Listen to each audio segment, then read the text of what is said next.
My name is Greg Toppa. I'm a senior editor at Inside Higher Ed. The topic of this panel is slightly different. We are kind of moving forward talking about unburdening teachers, harnessing the power of community, expertise, and technology. We have a really wonderful panel of real practitioners who are about to chat with us. By the way, I think I'll be able to write in this panel now that my fingers are all sort of... it occurred to me as Rebecca was giving her talk, really wonderful, very exciting stuff.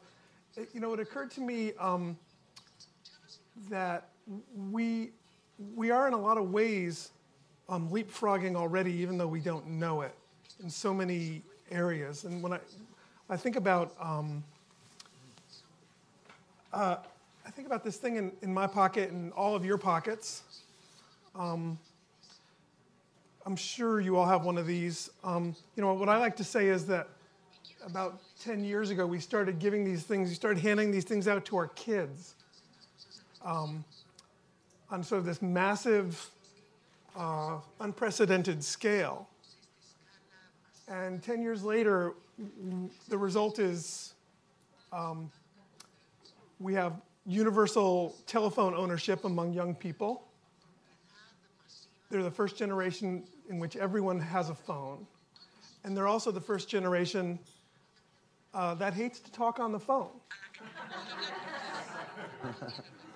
I don't know, I have two daughters. They're now in their 20s. They've grown up with cell phones. They would pretty much rather do anything than talk to you on the phone. And until recently, we had a phone on our wall at home, and when it rang, I don't know about you folks, when the phone rang in my house, nobody gets it. And one of the reasons I think the cell phone is so powerful to the young people is because it does something we didn't even think it would do when we built it. Well, when I say we, I didn't build it, but it became, in some ways, this sort of weird trust machine. What do I mean by that? When we all grew up, even the youngest among us, our parents said things like, don't talk to strangers. Don't get in their cars. Certainly don't visit their houses and go to sleep. Don't date them. And for God's sakes, don't marry them. And, a generation later, we do all of these things pretty much without thinking about it, right? We talk to strangers all day on Twitter. We get in their cars, certainly. There's ride sharing. We sleep in their houses, Airbnb. We date them, right? Tinder, OkCupid, and sometimes we even marry them. It strikes me that if we could make a change that profound happen in everyone's lives with something like this, it seems to me that that figuring out who in the community can help teachers is kind of an easy lift. And I say that knowing that it's kind of a naive assertion, but I think I'd like to explore it in that context. So we have a really wonderful panel, very diverse group of people. I'm just going to introduce them from my left all the way down. They're going to tell us a little bit about what they do, and then we'll take it from there. And when I say a little bit, I mean very little bit, like 1 or 2 minutes. Okay. So that's the first challenge. So Manolo is to my left, please. Thank you, Greg. Hi, everybody. My name is Manolo Diaz, and I'm the CEO and co-founder of Yagami. Thanks for the invitation. Happy to be here. Yagami is a learning content platform for kids 5 to 11 years old, available in 6 different languages, with content for 8 different subjects, from math, science, to coding and sustainability. We actually recently added social emotional learning as well, and we see over 6 million monthly active users from over 20 countries in our platform. Thank you. Wow, very nice. Very concise as well. You have to beat that, Alison. That was about 40 seconds. Challenge not accepted. Hi, I'm Alison Nathalin. I'm the founder and CEO of Lively Minds. We work in very rural and deprived, off the grid, very hard to reach villages in Ghana and Uganda, where most parents have never been to school. Schools are very poorly funded, very large class sizes, and we aim to improve early childhood development in those settings. Firstly, and our primary focus is empowering mum. So we train 40 women in each village, and then the mothers are trained to run play groups for the preschoolers in their community to give children the chance to learn through play. We also give parents ongoing parenting workshops. But also, particularly where we work in Ghana, the play groups all happen inside the school kindergarten, and we use the program to also tackle some of the challenges that face the quality issues in kindergarten, in particular large class sizes and lack of teacher expertise in how to teach through play. So each day, a group of the trained mums come into the classroom and can teach the children in small groups using homemade toys, and that helps teachers to teach because obviously they have extra hands, lots of teaching assistants, and they're also given training on how to use these games. Okay. My name is David Calle. I have a YouTube channel called Unicos with math, physics, chemistry, and tech videos in Spanish. We have more than 1 million followers, and it has been seen approximately 150 million times by 20 or 30 million students, mostly Spanish-speaking. Half of them are in Spain, the other half are in Latin America, and this is for middle school, high school, and college. We launched a website called unicos.com, and in addition to our free videos there, we have other things. Everything we do there is free. Our goal is to give equal opportunities to all. In addition to our videos, we have exercises with answers, theory, and we also have a Q&A forum where people can post their questions online and we can answer them. We have professors, teachers, and students from all over the world, and they are helping each other with their homework assignments and their assignments. We are trying to grow by adding new subjects and adding other languages. We are starting to do this in Arabic for children who are refugees in other countries, including Spain, who might not speak Spanish, and they're trying to learn Spanish or Italian. We're doing this little by little. It's tough because since it's free and we're not charging anybody for this, it's difficult to finance this project, but we love what we're doing and we try to help as many children as we can. We're trying to keep helping them achieve their dreams. That's our goal. Somebody a little high? I know we've got a high mic somewhere.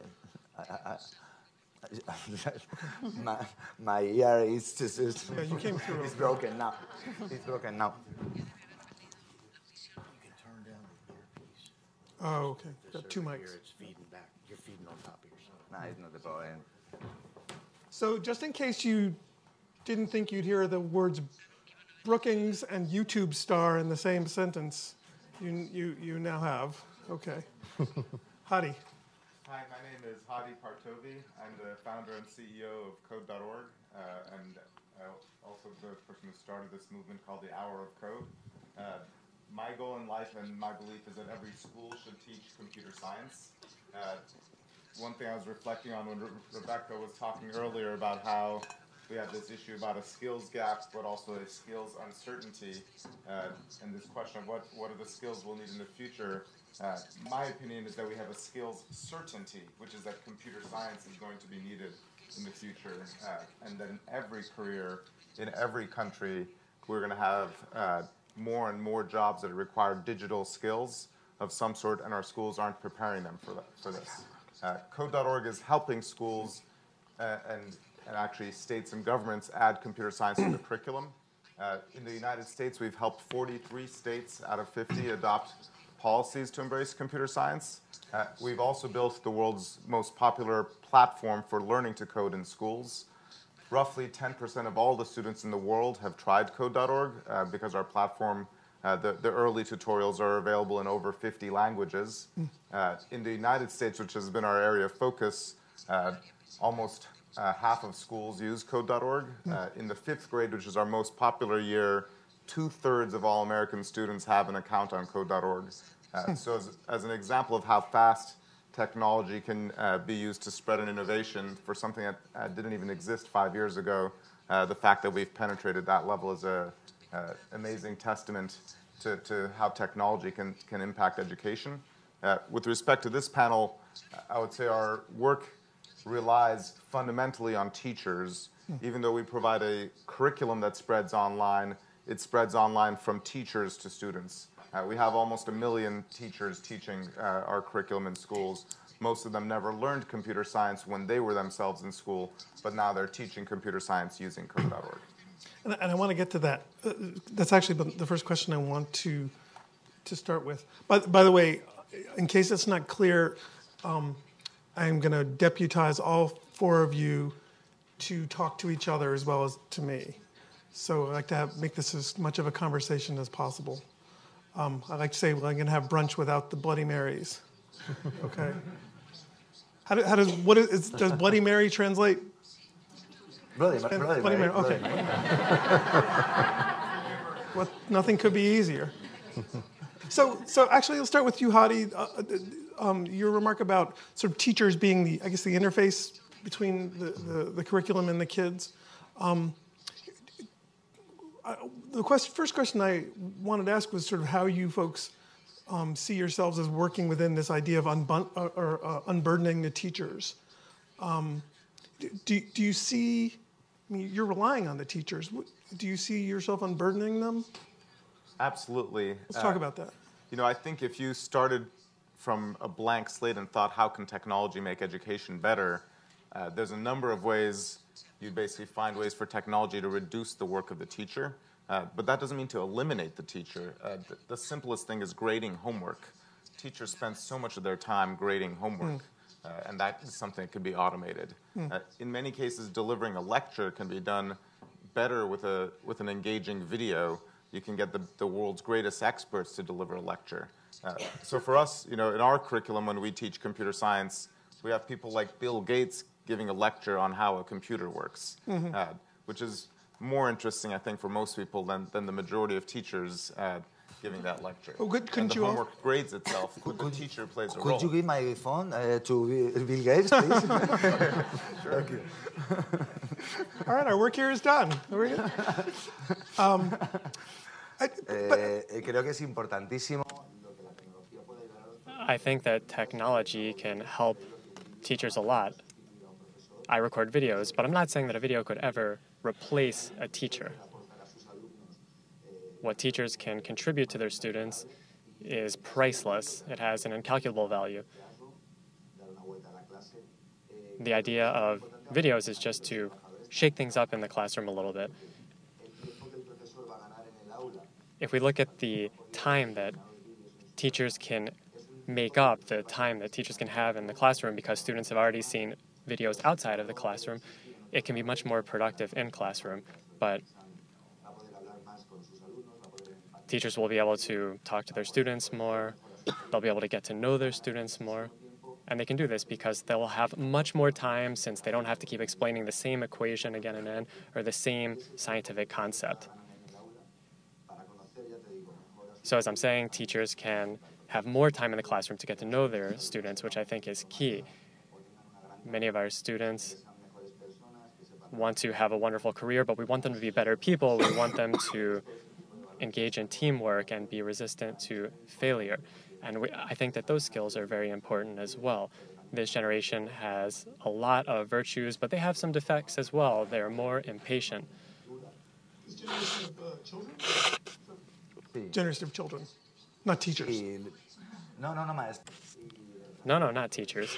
And in the case of our teachers, if they can use videos, if they can use any kind of online or digital platform and take advantage of that, they can make their classes much more fun and much more intense. Anybody want to? Yeah, I mean, at the end is how can we empower teachers with either content, with tools that can help them do their task on a more easy way. In our case, we started with a model only for parents, for consumers. Selling to schools is well known that it's not easy. It's not easy. The sales cycle is really difficult. It takes a lot of time. So in our case, we decided to create a product for schools, to start with teachers so they can use it for free. Since this school year, well, last year, our content is available for some beta testing. We're actually doing beta testing with some schools in Mexico and here in the US. And starting this new school year, the product will be available for free for all those schools that want to use it. And that's important because we're generating this content now with a validation from a top university here in the US. And for us, the opportunity to get this content to more teachers where they can actually have the flexibility to use it as they can, because that's important. Sometimes these content platforms, they are like not flexible, and they don't give the opportunity to the teacher to actually optimize and use it as they prefer. They have to use it as it is, and not to be flexible, so they can, I will use this content for this kid and this for other students, for example. So for us, it's important that they also have these tools to personalize the learning experience for their students. So I guess as the non-tech practitioner on the panel. So there are 3 engineers and you and me. So we're outnumbered. So I guess I probably come at this from a slightly different take. I guess the teachers that we work with, there are a number of quite tricky challenges. So one of them is certainly that they have an almost impossible task in that the average class size that we work with is around 60 children to 1 kindergarten teacher. And there are no teaching resources, and often, in a very, very small, cramped classroom. So with the best will in the world, and even if you had the very best trained teacher, it's going to be really tough for them. So that's one factor, and that's certainly where we look at how we can unburdening them by crowding the classroom with community members to help with that workload. But on the other hand, there are also other challenges and other really important barriers, one of which is teacher capacity, and the other one of which is teacher motivation. Just so we're clear, what's your definition of teacher capacity? Teacher capacity, I'd say, is that a lot of these kindergarten teachers are not trained in kindergarten teaching and often not trained in teaching at all. And so there is an issue, there's a training need. And then on the other hand, there's also a motivation issue. There's incredibly high rates of teacher absenteeism. There's quite poor accountability. There's quite poor sort of governance of teaching.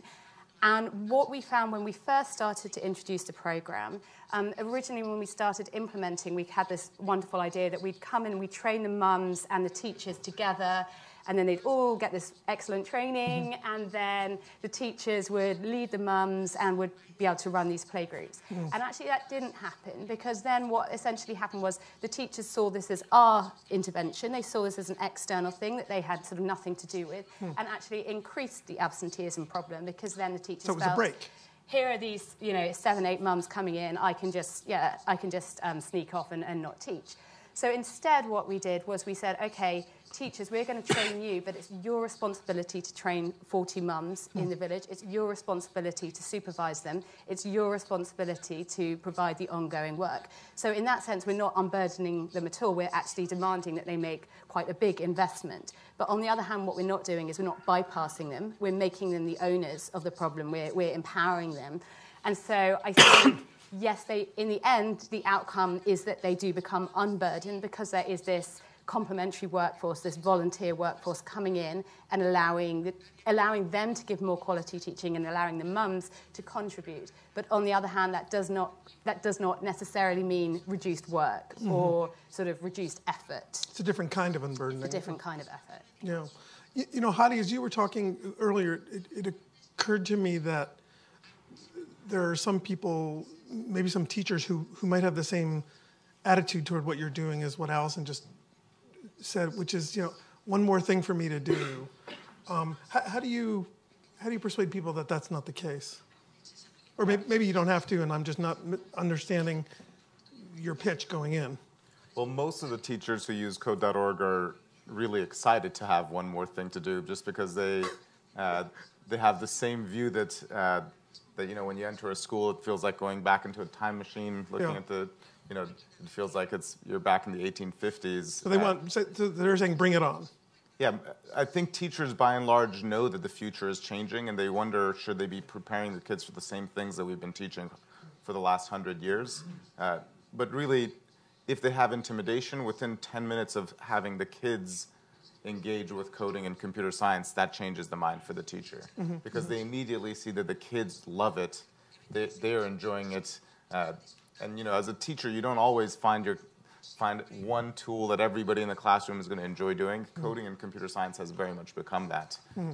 It engages the students, they quiet down, they do their work on the computer.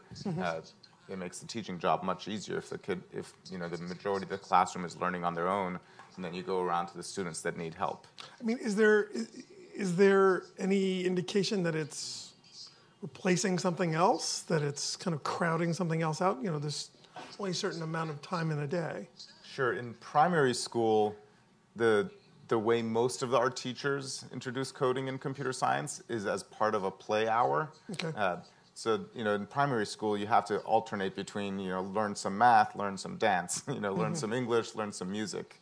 You know, just because the kids can't just do math and English or math and language all day, every hour. And coding and computer science becomes one of the sort of more fun activities just because the kids enjoy it so much.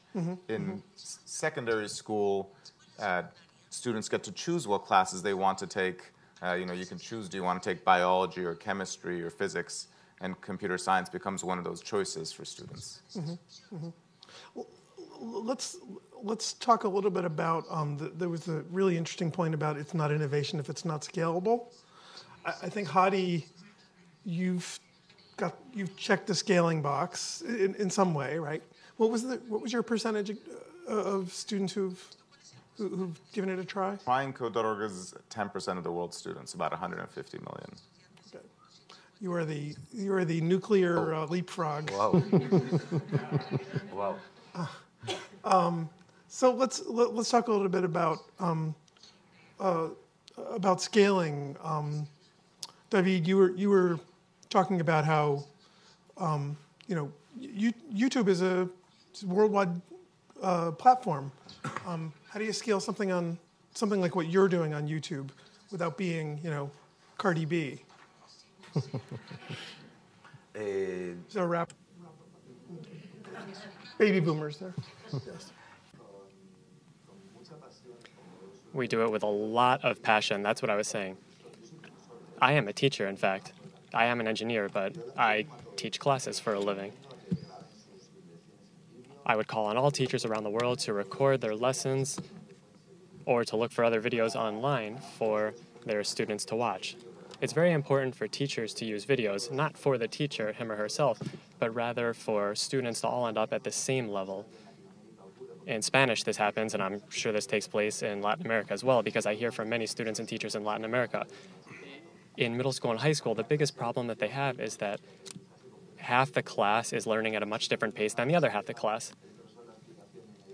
So the teacher starts explaining something in the classroom, and half the students are lost, and they just tune out. They don't have a strong enough foundation to have that lesson. And not all children learn at the same speed. That doesn't mean that they're more or less intelligent. There are people that learn very slowly, and that doesn't mean that they're less intelligent. In fact, some of the greatest scientists in the history of humanity were slow learners. These videos allow students to go home or be anywhere at any time with the internet and they can rewind the video and watch it again. With that format, children and teenagers can do something they're used to doing. They were born practically with YouTube, and they are on YouTube all day. They spend their leisure time on YouTube, and they can have math, physics, programming, all of that on YouTube as well. That's very important because these students can grow at their own pace at home, and they can reach a certain level, and that way the next day in class, the teacher can have all students pay attention to the lesson at the same time, and that's very important for the teacher. Plus, it's more fun to watch a video at home than to do 50 division problems on a piece of paper. I think that it can help a lot, and it is helping, in fact. Me that there's also an equality piece to this.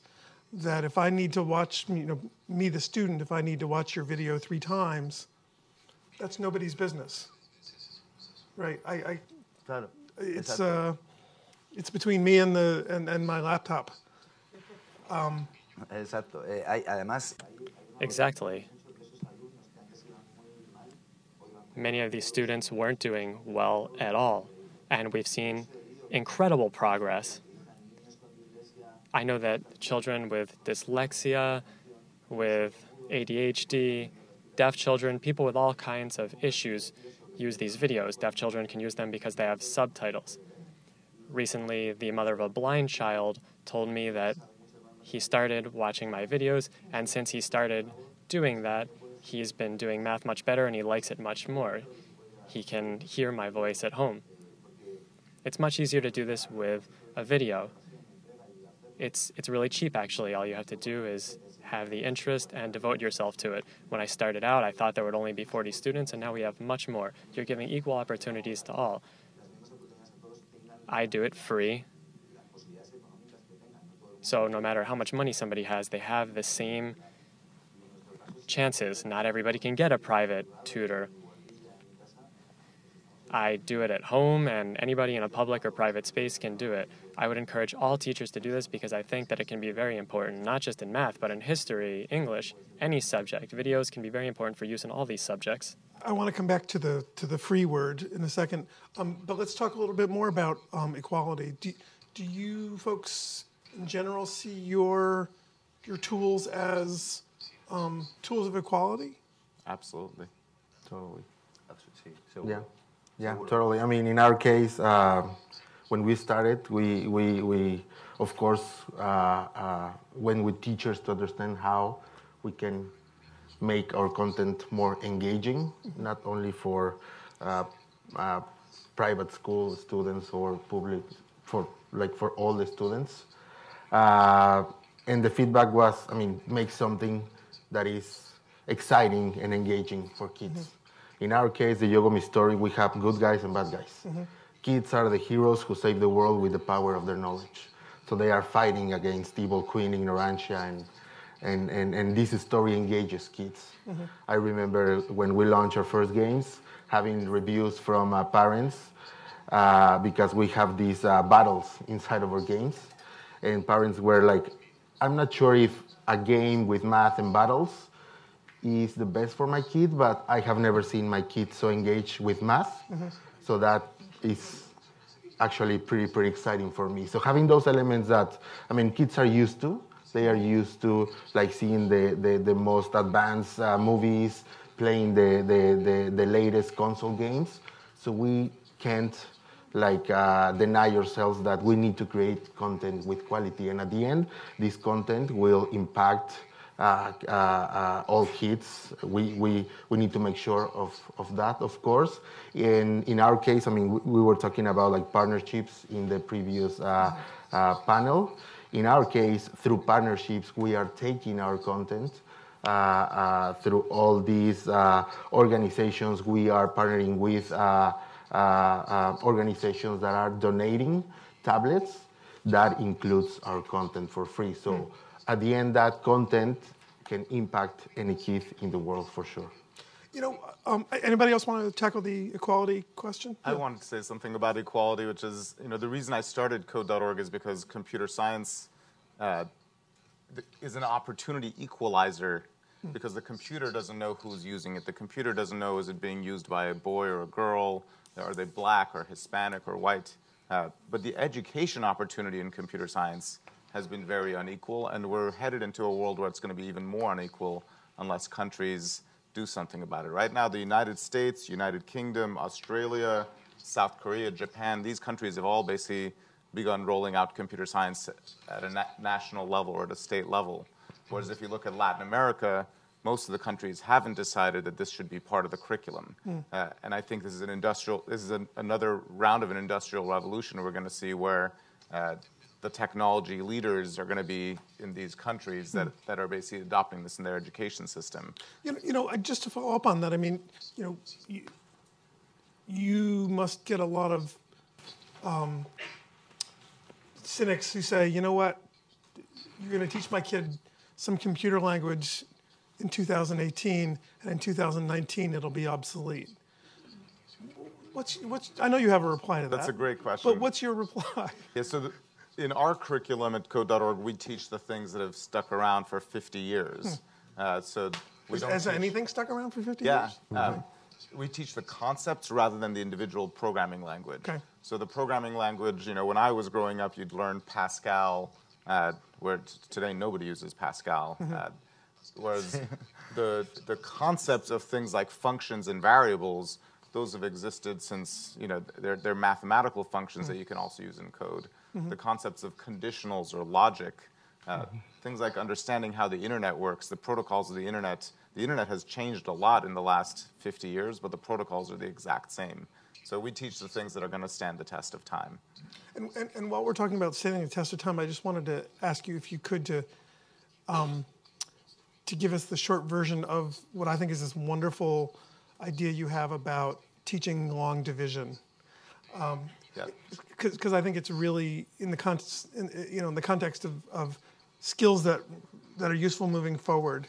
Could you just share that with us? Yeah, something I say is that in education, there's so many debates about how we teach, how can we teach better, and there's very little debate about what we teach. What should our children learn? Most of what we teach is the same thing we've been teaching for hundreds of years. And we're not really sure why, right? Just because. Why do we teach it? Because we always taught it. And my favorite example of this is long multiplication and long division. Everybody in this room spent at least 6 months of your life learning how to multiply one long number by another long number to get an even longer number. None of us use that in our day-to-day lives. We all have computers and phones to do that. There was a time when every job needed that, whether you wanted to become an engineer, a financial analyst, a scientist. If you wanted to work in insurance, you needed to know how to do long division and long multiplication. In fact, the job title, if you were really good at it, you could be a computer. That was your job, to become a computer. So computers were people. Right. Today, there's only one job in the world that requires knowing how to do long multiplication or long division, which is math teacher. That's the only job it prepares you for. Now, that doesn't mean we shouldn't teach long division or long multiplication, but do we need 6 months of repeating and getting good at this thing that you will never use again? You don't use it in calculus, you don't use it in algebra, you only use it in 3rd and 4th and 5th grade, and then you forget it because you never ever need it again. I think it would be much better to teach long division as an algorithm, or teach multiplication as an algorithm and walk through writing the algorithm for how to do it, but don't practice it because the computer now does that for us. I wanted to switch gears just a tiny bit in the time we have left. Talk a little bit about this pathway idea that Rebecca was mentioning. This idea that we've always had this concept of first we give access to school, then we improve the academic quality, and then we make it relevant to the real world. It strikes me that all of you have totally shattered that in some way. I wanted to pick on you, Allison, because it seems like you are the one who relies a little bit more than most on kids being in school in a certain way. I guess maybe Hadi too. Maybe I'll pick on both of you. Do you see what you do working in another way, maybe outside of school, without having to rely on the institution? Yes, so we work in both Ghana and Uganda. In Ghana, we work in schools. In Uganda, there is no there's no state-provided kindergarten, and then the private school system that does exist generally isn't in these remote villages. And so the program works in Uganda essentially by using community health workers who then train the mums, who then run the playgroups as a sort of just informal afternoon club. So it works fine. It's slightly harder to scale, but we're working through local government and through the health system route. Obviously, then what it doesn't do is it doesn't tackle the quality, the school quality issue, but it has other benefits in terms of the community. So yes, I definitely think being in school sort of isn't a prerequisite for the program. And I'd also say when we're talking about teachers, I think it's really important to remember that teachers doesn't have to just include professional workforce. And what we're showing with the program is that parents, even illiterate parents who we work with, are more than capable and in fact are probably the best teachers. And as was talked about earlier, children do spend the majority of their life at home rather than in school. And so I think it's really important that we look at how can we unburden parents so that they have more time to teach as well as teachers. And just back to you briefly, Hadi, the idea of Code.org totally outside of school, I imagine it exists in some way, but... 40% of our students are outside of classrooms and schools, but our personal focus is on the school because of the issue of equality. You know, every student goes to school, and this is a subject that should be taught in schools to give everybody access. And in fact, the reason I'm here is to help ministers of education from other countries who haven't adopted computer science to work with us to help figure out how to make it part of the school system. David, I wanted to ask you, kind of push on your idea a little bit. You know, we've heard this morning, the first couple of panels, this idea of innovation.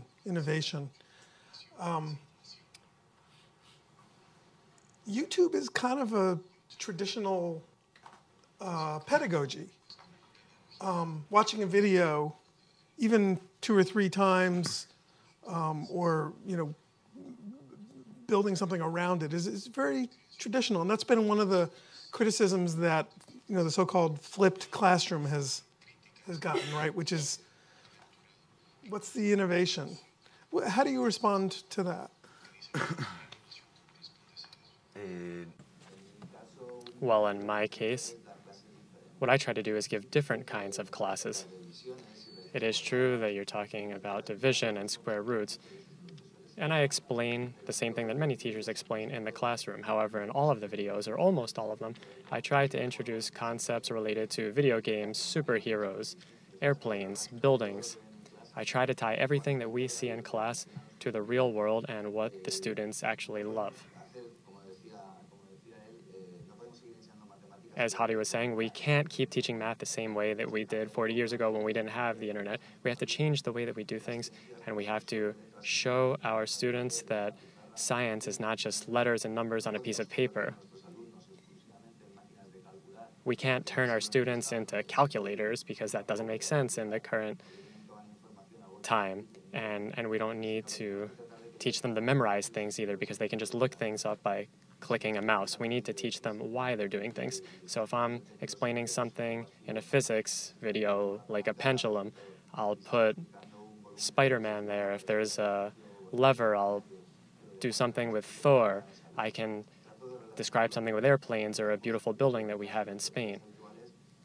I explain the same concepts as traditional teachers, but by recording videos, you can be more creative. You can spend more time on the explanation, and you can explain division without your students interrupting, for example, and you can take that creativity into your videos. That's what we try to do. We try to connect with our students more and try to give them STEM videos. We try to teach math and physics and science, and that's all very important. But as he said, we have to change the way that we are explaining things because it simply doesn't make sense for our students to figure out square roots or do 50 multiplication problems. We have to teach them why that matters. Derivatives are wonderful, as are integral numbers and that sort of thing, but we have to teach our students why that is important and how it can be applied in the real world. If there were no math, there would be no video games. There wouldn't be WhatsApp or Google. There wouldn't be Code.org. students have to be able to connect to what they are learning so that they can feel inspired to pay attention in science class, which is fascinating. Anyone who want to react to that? That unassailable statement? Do you understand me? You know, all of you to some extent have come, obviously independently of one another, but have come to see the power of play or playfulness in your work. And I wonder, has that been an easy sell for parents and teachers and systems, or has it been difficult? And I'll just open up to anyone who wants to. Can I? Sure. So we've worked quite hard on how we market the program to the community, to parents. And I think there is an expectation that school is, a very formal setting, and you go in, and in our settings, the teacher will recite from the blackboard, and there's this view of expected what a classroom looks like. But actually, when you show people why an alternative method is more effective, they generally are really open to it. So I think it's really about communication and about showing parents and teachers why playful learning is going to be effective. So I think if you just tell someone, hey, if you can learn through play and then you'll get really great results, they probably wouldn't believe you. But if you show them, like, here's a game, what have you learned, then really quickly, I think then parents and educators can very quickly buy in to the concept. So I think we just need to be aware that it's not necessarily obvious to to everyone why play is so important, but I tend to find that people are really open to it once they see the power of playful learning. En mi caso, los padres, In my case, the parents love what we're doing. Some of them watch my videos so that they can explain these things to their children. And some of them love it because they say that when they hear my voice coming out of the laptop in their child's room, they know that their kid is at least studying and not just playing around. And many parents say, that's great, let them watch the videos. Since they know that Unicos is there, they don't have to be so concerned about their children doing their homework, so they can have more free time to do other things. So they love it. For us, especially in the primary school, our curriculum feels like a game. Yeah. The reason it's spreading so quickly in schools is it makes school more fun. Mostly students don't think of school as fun. They think of school as boring and homework. But when they do Codeorg in schools, that's completely fun. In fact, we regularly hear from teachers that the students don't want to go to recess because they want to continue coding, which they've never heard of for other things they do. And that's because coding doesn't automatically make you think it's fun, but when you use Codeorg, it has Star Wars or the Angry Birds or Minecraft, and you're writing the code to control R2-D2, and you make your own R2-D2 game. That's fun. And it's not, you don't just play the game, you create the game and then you play the game, and then you put it on your phone and play the game and can take it home to show your mom. That's so much more exciting than what most of third grade or fourth grade involves. And yet at the same time, you're learning a whole lot of concepts.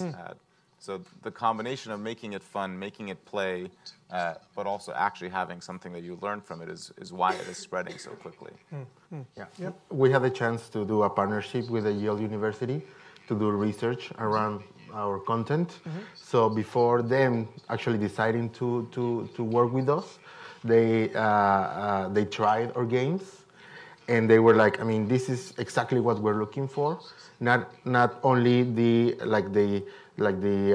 educational content, but actually how can you mix entertainment and educational content to give a more engaging experience to kids.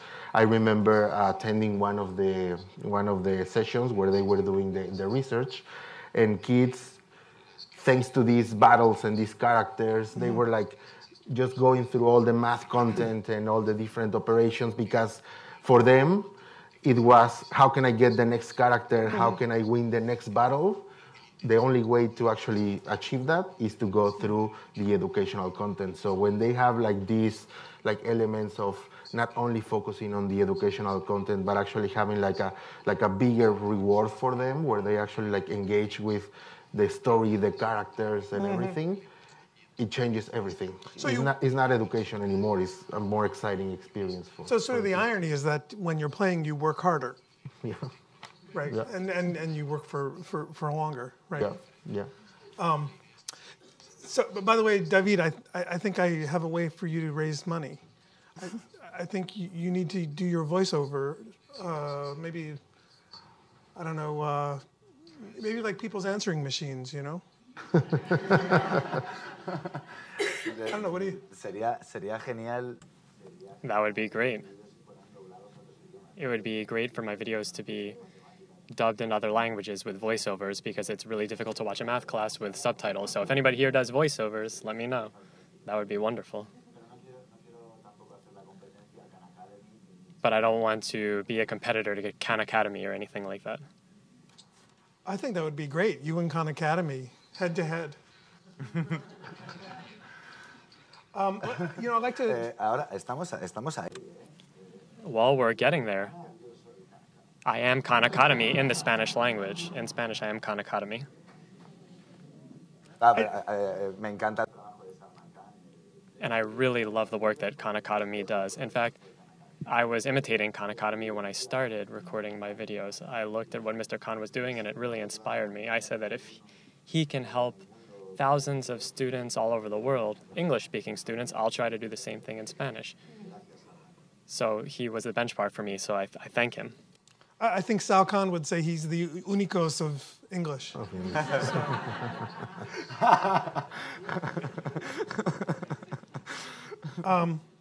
know, I'd like to open it up for questions a little bit. Let's see if people have some thoughts they'd like to share with the panel. I have 3 rules for panels in the Q&A. Tell us who you are. Tell us, if you'd like to, where you're from. And the third and most important rule, please, I beg of you, make it a question. And as short as possible, too, because we have a lot of people who want to get to the questions. I'll give an award for the shortest question. So there's a mic here? Yeah. Is there only one mic? No, there's another. Okay. Just choose the first question. It's up to you. Thank you for the insights. My name is Vishal. I'm from Dream India. The question I have is, I think from the morning, the question we are sitting on is, what is the purpose of education? And the perspective I'm picking up here, and I would like to just challenge the panel on that, is that we're still trying to teach old things in a new way. You say all things? Old. Old. Okay, So we're still focusing on mathematics and languages and social sciences. We're trying to find new ways to teach them, but not really asking the question of what is the purpose of education and what skills do kids need to leapfrog and be prepared for the future. I think I know who would tackle that, but I'm going to open it up to anybody. So the idea is we're not pressing on the real question, which is, should we be teaching the things we're teaching? Forget how we do it. The what question, right? Yeah, well, I think the purpose of education is to prepare students for their future life. And in the 21st century, we should be rethinking what we're teaching them. And that doesn't mean we shouldn't teach math or reading and writing. We should for sure teach math and reading and writing. But there's many new skills that we never taught before that are as important or perhaps even more important. The reason we advocate for computer science is because it's becoming increasingly foundational to every industry, to every field of science. But aside from computer science, financial literacy is something that is increasingly important, yet not taught in the school system. I believe statistics is more important than calculus, and yet in most schools, more schools teach much more advanced math than statistics. So I highly encourage all education leaders to ask your question of what should we be teaching these students, not just how. And what should be the new curriculum of the future? Is for other panels, is your what changing? Have you discovered that you need to be teaching something different?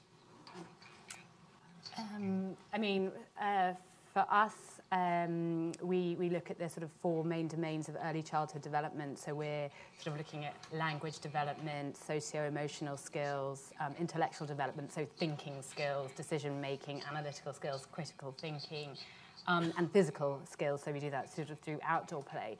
And so I think essentially what we're trying to do is use the teaching as a tool to aid childhood development.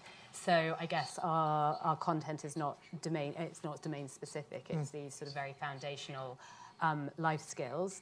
And I guess sort of all education really is geared towards that, because no matter what you're teaching, it's things like a lot of trial and error, resilience, social skills, getting on with each other, sort of listening, concentration, memory, all of these things are so crucial. And I guess sort of there are multiple ways for children to get those things, but for us, that's what it's all about. And I would imagine that the other guys would probably say similar, hopefully. Yeah. It's okay if you don't agree. Other questions? Thank you. Of course. Let's get one over on this side. Remember who you are, where you're from, and make it a question. Great, good morning. Thank you. My name is Gina Cicerone, and I head up the innovation work at Teach First, which is based in the United Kingdom, part of the Teach for All network. My question is picking up on the topic of sustainability and scalability, and I think it's really interesting hearing about how your organizations have scaled. And one of the key things is about impact and not just reach. And so I'm really curious if you can share what you've done to date to evaluate your work, what you've learned in terms of narrowing the gap, and what you still hope to achieve, and where you've seen that some of the challenges are. Wow, that's... by my count, that's 12 questions, 3 times 4. Well, in our case... So impact versus reach. Let's start with that. Well, in our case, I mean, thanks to this opportunity with Yale University, we did research during 2 years. We just published the white paper, the findings, last year. And the finding is that kids who use Yagami improve their math skills compared to those who don't use our math content. We focus for this study on first grade and math. Kids played 2 hours per week during 4 weeks. And with that time playing our content, they actually improve their math skills. So that's really important for us. I mean, there's a lot of competition in our space, the direct-to-consumer product. So for us, we want to add this level of validation, not because we have a super talented academic team in the company. The product is actually educational. We wanted to go and have the time to work with a university to actually go through all this research, to make sure that it's educational, not only because we say so, but because there's some proof of that behind the product. Thanks. Thanks for the question. Yes, so we're in the process of working with the Institute for Fiscal Studies in London, who are conducting a randomized control trial at the moment. Baseline report about to be published, so keep watching our website. But also what we're quite excited about is the randomized control trial obviously is quite a static beast by nature. Obviously, it's sort of relatively controlled environment to avoid contamination. And as we scale, what we want to know is, as we scale, there's obviously a massive risk that you'll lose quality in the scaling process. So what we're quite excited about is we're looking at sort of based on the RCT, using some of the key indicators about what assessments, what instruments work well in that. We're looking at, we're creating a sort of snapshot rapid evaluation that we're doing sort of as we scale, so that we can not only have the RCT, but we can look at, as we iterate, sort of how we move away from the results and what changes to the impact. So I think evaluation is absolutely critical. Obviously, no one wants to scale a program that doesn't work. So wouldn't be the first time. I mean, it wouldn't. And I mean, actually, having said that, it's also really valid to learn about what doesn't work and why. So I think yes to evaluation, very important. Thanks, David.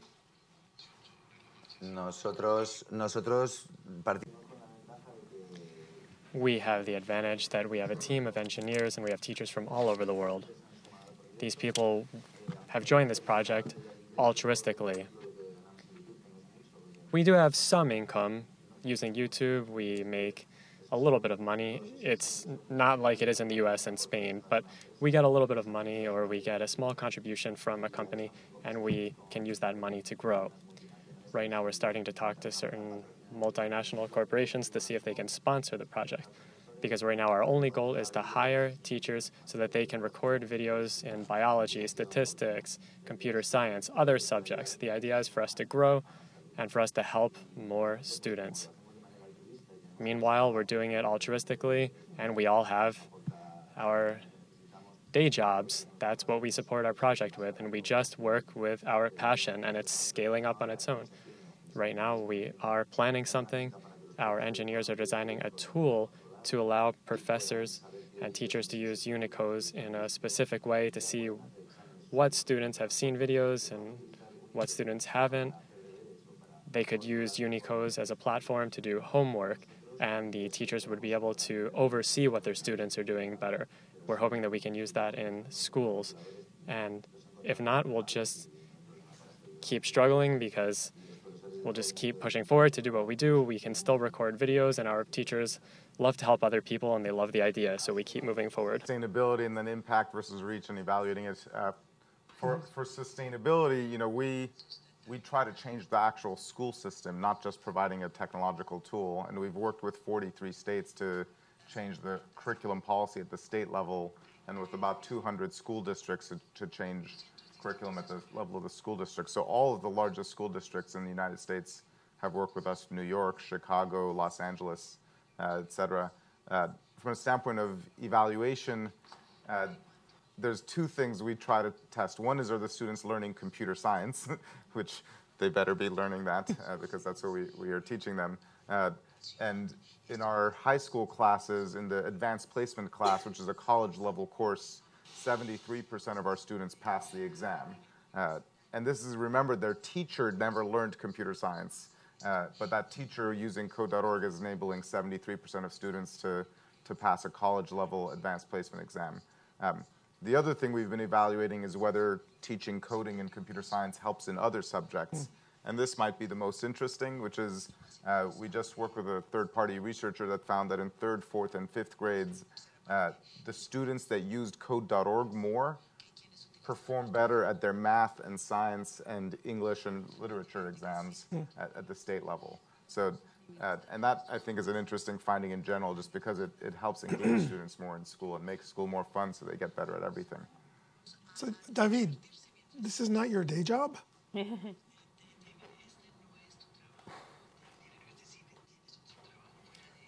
Yo doy clase.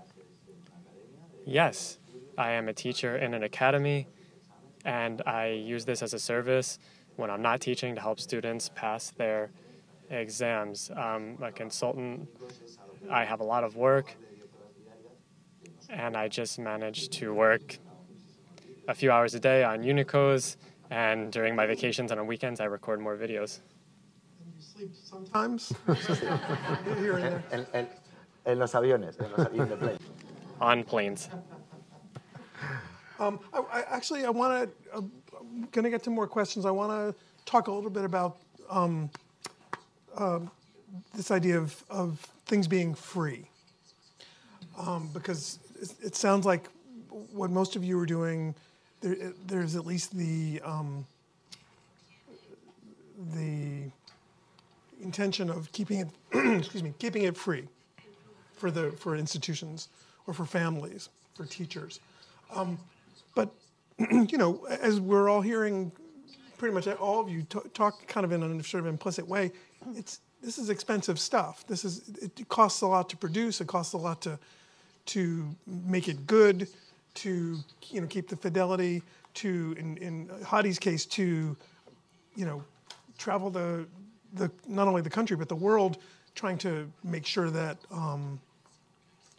school systems sort of work this into just how they operate.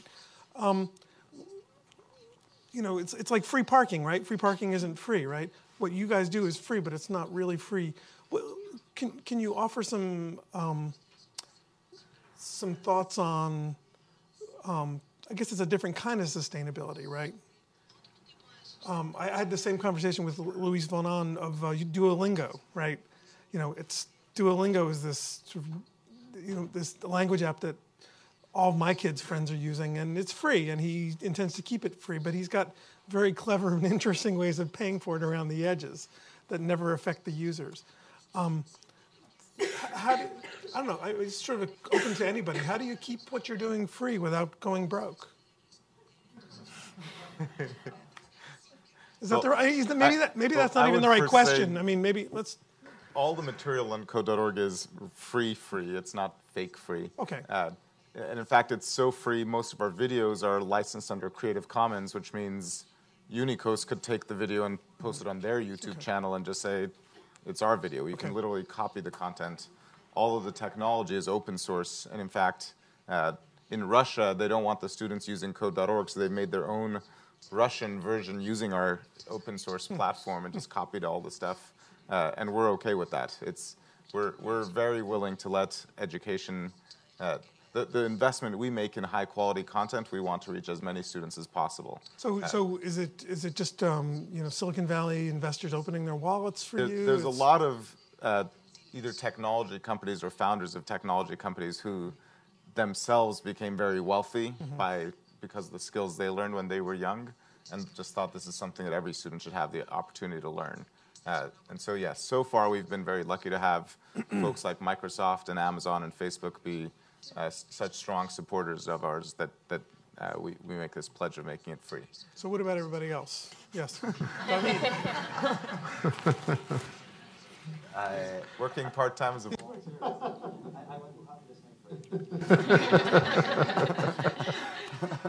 I think next time you're on a plane and you see Hadi, don't fall asleep, okay? You just follow Hadi wherever he's going. Anybody else want to talk about? I mean, in our case, we're a for-profit company. With the first versions of our product, we found out that parents are willing to pay for a subscription product like the one we have. And thanks to that, we managed to raise right now over 35 million in venture capital. But now with all this product, as I was mentioning, our effort to have it accessible for free for schools is something that we're actually working on right now. At the end, parents care about what their kids are using, so we want to get teachers to actually use the content inside of the classroom. So you've got a consumer version that's paid and a school version that's free. Yes. Alison, you want Yeah, so at the moment we're grant funded and we're heavily dependent on grants, but the aim long term is that we would like the governments of the countries that we work in to pay for the project and just incorporate it into the kindergarten budget. To keep, obviously, we're working in poor countries, and we realise therefore that the budget per child has to be extremely low. We're looking for sort of under $10 per year per child, and the way that we do that is obviously all the games are made from local materials, the mothers work on a voluntary basis, the teachers do the teaching as part of their regular duties. It all is sort of integrated into the system. So our sustainability plan is basically keep the programme sort of operating within the systems that are already there, and the extra inputs, they have to just be sort of as pared back as possible. So that's our plan. More questions? Yeah, over here in the back. Hi there, I'm Felipe Gibi from Brazil. My question is to Manolo and Hadi. We teach English online, and we are working with public schools right now.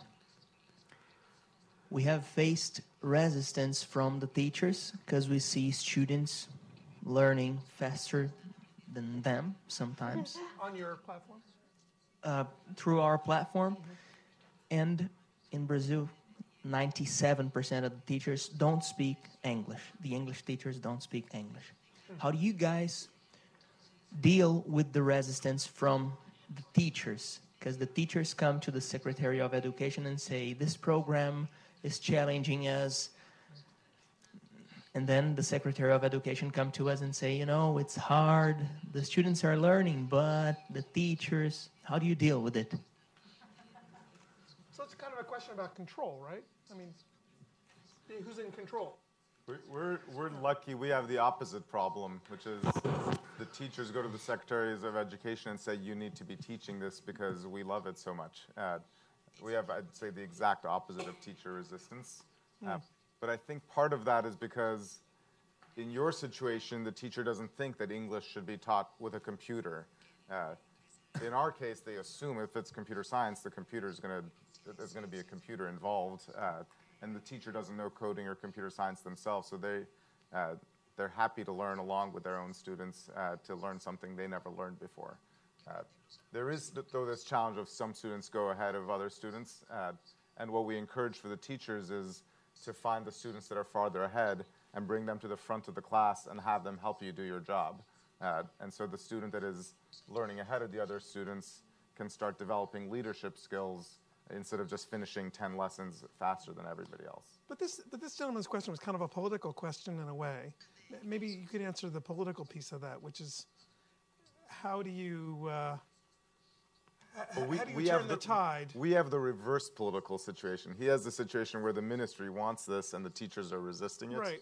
We have the opposite, which is this ground-up movement of teachers, where it's spreading amongst teachers, and then we go to government leaders with the data saying, look, there's 10,000 teachers in your jurisdiction already doing this. Why don't we roll it out to every school? So how would you what would you push on if you were advising this gentleman? Well, the resistance you described most of all was the students learning faster than the teachers.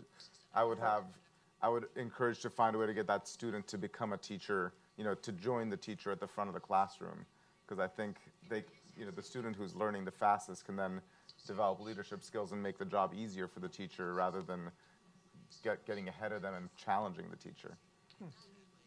Did you ever? Yeah, and I mean, at the end, also depends on the location. In our case, in Mexico, private schools are adopting coding classes. Now there's a big movement also in public schools, but it's not easy. We're dealing with teachers that don't want to learn new things. These last 2 years, there were some serious updates on how teachers are actually evaluated, on how teachers are selected to be given a lesson to be part of a school. So that doesn't help, of course. We actually started, our first client some years ago was a private school. We tried to scale that. It wasn't easy. So that's, the reason why we sell to parents is actually because of that. Now we're going back into trying to get into the schools, but with all this approach of the product being free, even with the product being free, it's not easy. So this concept of selling to schools is... Can I just add, which is, it's not the same, but it's sort of similar to the problem that we faced, where it's sort of the issue of potentially teachers seeing you as trying to bypass them rather than work through them. So I would say that anything that you can do to really empower the teachers and make them the owners of the solution, the more buy-in, obviously, from the teachers that you have, the more likely that the program is to succeed. So anything that you can add on to market rigorously to the teachers, to really get them to own the program and to be the ones sort of steering it, I think would really help with that. Great. Other questions? In the back. We're going to come to the front soon, I promise. Yeah. Hi, my name is Komal. I'm the CEO and co-founder of Lab4U, and I am from Chile.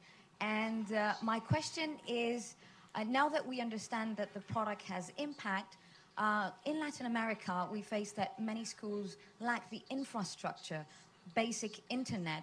So I would like to know, how has your conversation been with government officials or district leaders to improve that infrastructure? We might have computers or tablets in schools, but internet is a problem. How has your conversation been with district leaders, for example, to improve that? Anybody?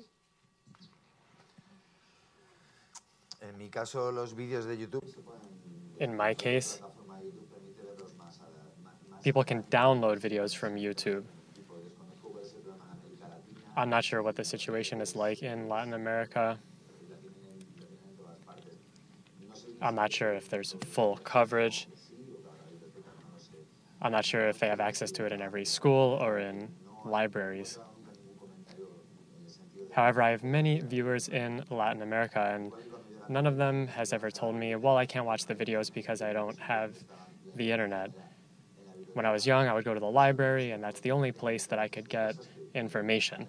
So today, there are young people that don't have access to internet in their homes, and they have the option of going to a cafe or a library to get online, or a train station or something like that. That is an issue, and it needs to be solved. I hope internet can reach everywhere in the world, because until we achieve that, education will not be truly universal. That is a very important challenge, but it's a political challenge, not one for us.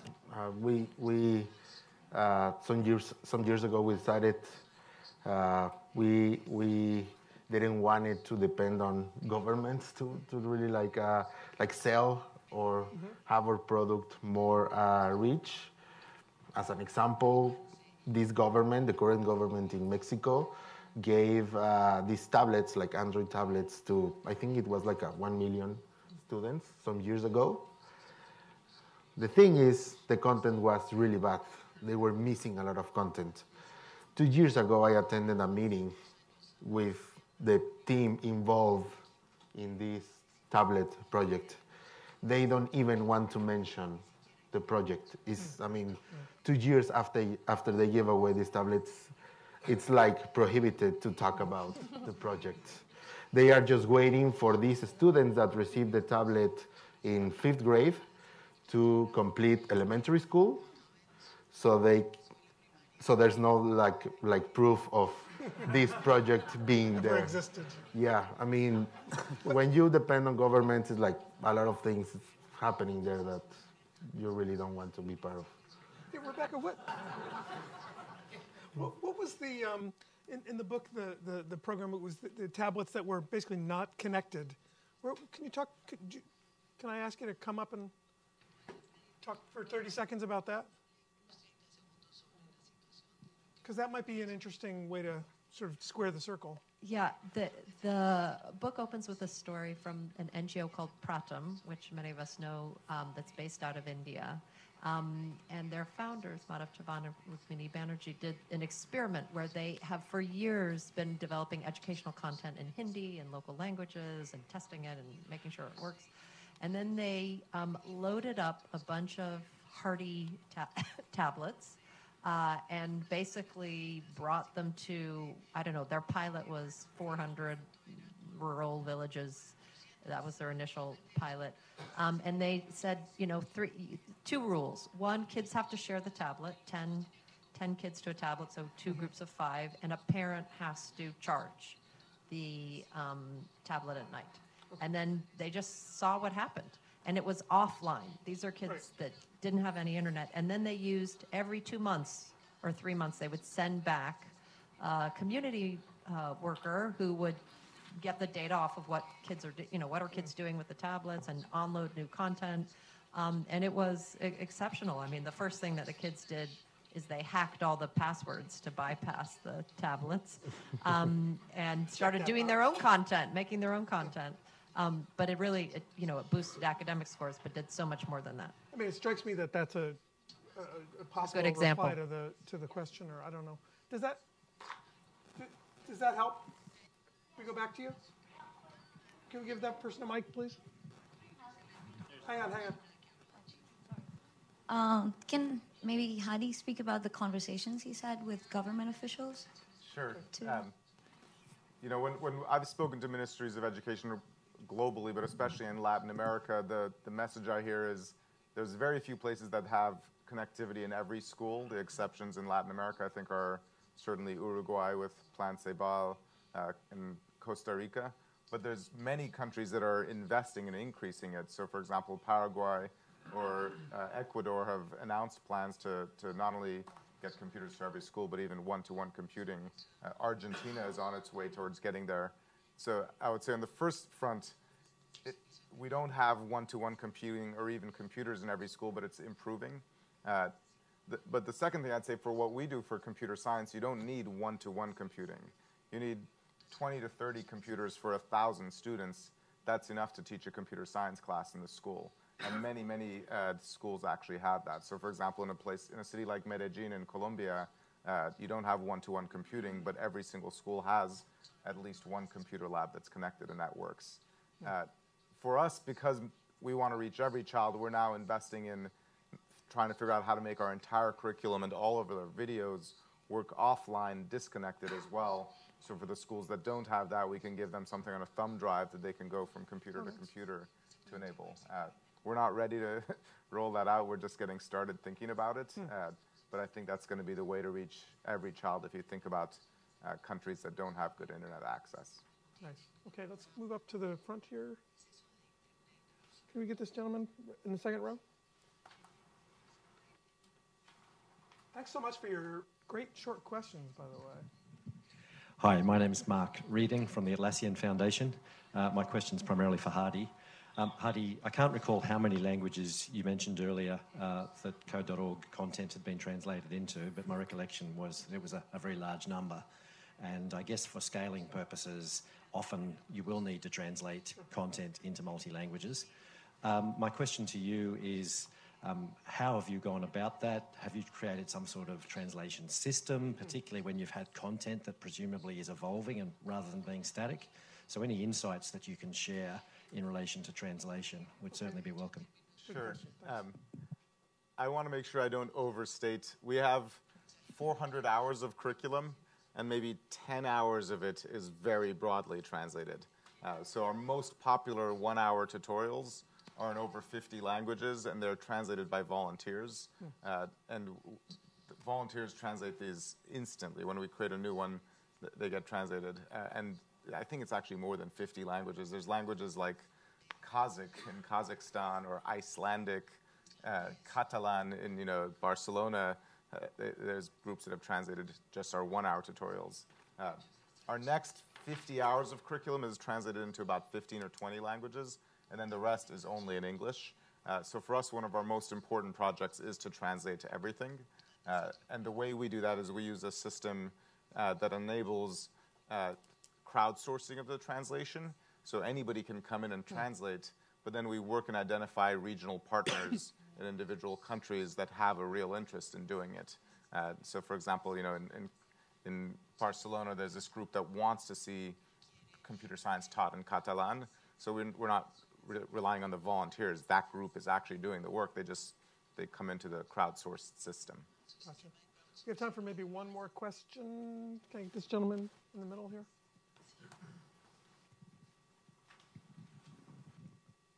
Thank you. I'm Josh Muskin from Geneva Global. And I wanted to get back to the question about the title of the panel, Unburdening Teachers. And I think everyone agreed that it's much less about unburdening them than giving them a burden that they're enthusiastic to carry and ridding them of the more mundane. But I'm wondering about how do we get the teachers to do what we're talking about? How do we get the teachers to teach different content, to teach differently? Some of it's about giving them the crutch is not the right word, but the tool of IT. But someone asked the question earlier about the capacity of the teachers, and I'd like to get into what are we doing to give the teachers the capacity and the motivation to do this, but not just the capacity, what I call intrinsic capacity, the tools that they have to manage, but what I call the extrinsic capacity, giving them the conditions in which to be able to do things differently. Rebecca mentioned earlier recognition as one of the 4 topics. If we're asking teachers to teach to personal skills, but we're still testing them on doing long division as the gate they have to pass through to be able to get to the next level, then we're really burdening the teachers in very different ways. So just to get some insights on that question. It's a big question. It's a really big one, and I think it's an important one. So the idea is, can I paraphrase? Do you mind? How do we sort of motivate teachers to do something sort of bigger? Different content differently. Yeah, different content. Okay, that's a much better way. How do we teach teachers to teach different content differently? In a way, I feel like we've been talking about this the whole time, but let's drill in a little closer. I mean, so for us, we have a very structured, it's a very behavior change-based program. So a lot of energy on engaging the teachers at the beginning, getting them to realize why what they're doing now isn't the best way, why there's a good solution for them, why that solution will make it easier for them, what the benefits of the solution will be. Then we put a lot of resource into training them, and then a lot of ongoing support. And I think ongoing support is often the thing that gets missed out, but it's absolutely crucial. They need to be part of a support network. They need that from the leadership of the system that they're affiliated to. They need that from their peers. In our case, they need it from the mothers who we're bringing in the classroom. They need it from the students. So they do need recognition. What we absolutely try to avoid at all costs is by giving them a monetary incentive. They have to have the intrinsic motivation, and it's our job, I'd say, as thought leaders, as change makers, to tap them and connect them to that motivator, to really give them the desire to change and then the support to do that. But I think that's where it's all at, like how to make that change happen, and that's sort of where we focus most of our attention, I'd say. You know, it strikes me, Rebecca mentioned at the very beginning this idea of where or what is education's Wikipedia moment. And as Hadi was talking about this sort of simultaneous, this translation stuff, it occurred to me that one of the amazing things about Wikipedia, it's free, by the way, but people create it for free. I mean, with the exception of maybe a couple of people on staff. And the people who are working on it are very excited about it. And maybe that's the question. How do you get people to work on a project like this? No remuneration or no extra remuneration. Big, massive thing you can barely get your arms around. You might only have a tiny little piece of it that's interesting to you, right? But that piece of it, people are sort of obsessive about it, right? Well, we have about a minute and a half here. Any insights into like how to create those conditions that people really want to? Well, I have an interesting experience because most education tools are helping teachers do a better job of teaching the job they're supposed to do. Yeah. You're a math teacher, you have to teach math, and you find a tool that works for you. We try to get teachers to teach something they're not supposed to do, right. And to actually make time in their classroom to teach something that the school doesn't necessarily require or even want.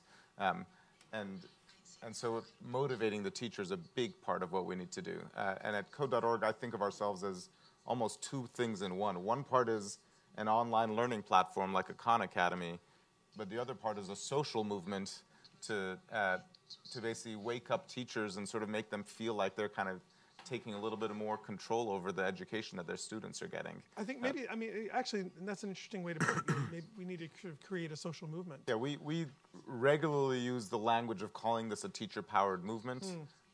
Recognizing teachers is a big part of what we do. And when Rebecca was showing the slide, or actually doing the raise of hands, asking who thinks schools are innovative or cutting edge, teachers feel the same way as well. Teachers, they're regular people, and then they go to school and they're like, oh, nothing is changing. Sure.